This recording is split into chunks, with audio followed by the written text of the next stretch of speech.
एखाद्या झाडाचं फळ विषारी असू शकतं किंवा एखाद्या झाडाचं फूल विषारी असू शकतं किंवा एखाद्या झाडाचं पान विषारी असू शकतं किंवा झाडाची साल विषारी असू शकते, पण एखाद्या झाडाचे सगळेच भाग विषारी असतील तर?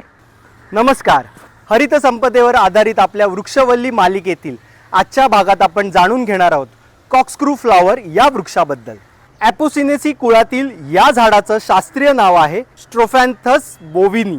आकाराने लहान असलेल्या या झाडाचं मूळ स्थान आहे मादागास्कर. कॉक्सक्रू फ्लॉवरचा पानझडी वृक्ष अवर्षणामध्ये टिकाव धरू शकतो आणि प्रखर सूर्यप्रकाशात तसेच सावलीत देखील या वृक्षाची वाढ जोमाने होते. याची पानं दीर्घवर्तुळाकार आणि दोन्ही टोकास टोकेरी असतात.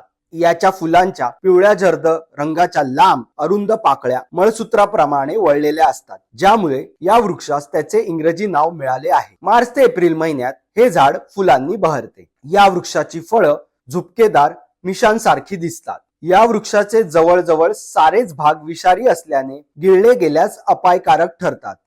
हा कॉक्सक्रू वृक्ष मुंबईतील एकमेव वृक्ष असल्याने मुंबई वनस्पती उद्यान व प्राणी संग्रहालयासाठी ही खूप अभिमानाची गोष्ट आहे. तर मग रील बघण्यात वेळ घालवण्यापेक्षा हे वृक्ष रिअलमध्ये बघण्यासाठी मुंबई वनस्पती उद्यान व प्राणी संग्रहालयाला भेट दिल्यानंतर वुडन कॉन्झर्वेटरी समोरील पहिल्या रस्त्याने सरळ चालत येत असताना तुम्हाला तुमच्या उजव्या हाताला एक प्याऊ दिसेल. त्या प्याऊच्या बरोबर विरुद्ध दिशेला तुम्हाला हे झाड बघता येईल. कॉक्सक्रू या वृक्षाची माहिती तुम्हाला कशी वाटली ते आम्हाला कमेंटमध्ये नक्की सांगा.